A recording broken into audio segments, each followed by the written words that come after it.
Det vi er interesseret i her, det er at se på, hvordan vi får mere biodiversitet, en funktionel biodiversitet ind i vores dyrkningssystemer. I det her tilfælde så arbejder vi med forskellige kløvergræsblandinger, og så ser vi på effekten af blandingen i forhold til antallet af både individer og arter af bestøvere ude i markerne.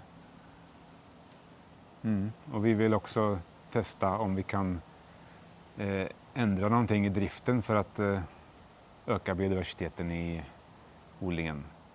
Så till exempel att man inte skördar hela fältet vid andra skörd.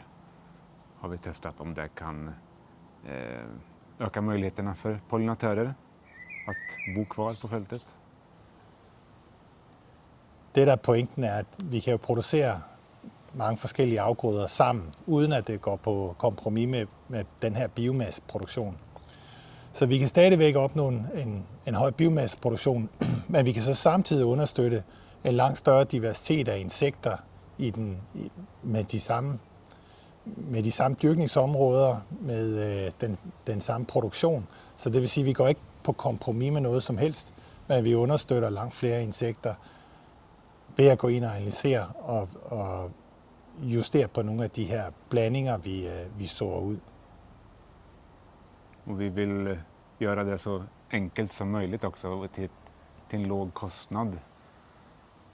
Och så att det inte påverkar den totala lönsamheten för mycket.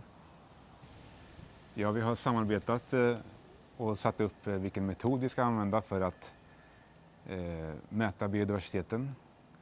Och då har vi gjort på ett sätt i Danmark och som ett sätt i Sverige som ska komplettera varandra. Og det man kan sige, det er, at det vi kigger på er forskellige systemer, men vi har den samme metode, så på den måde så håber vi at få mere indsigt i hvad det er for nogle faktorer, der gør, at vi opnår en større diversitet af bestøvere i markerne. I Sverige har fokus mere været på et større areal, på en større skala, mens i Danmark har det været nogle mindre testplots, vi har kigget på, med en større diversitet af græsblandinger. Och i Sverige har vi fokuserat, medan i Danmark var det mest olika gräsblandningar som du sa, men i Sverige är det mer hur man sköter marken.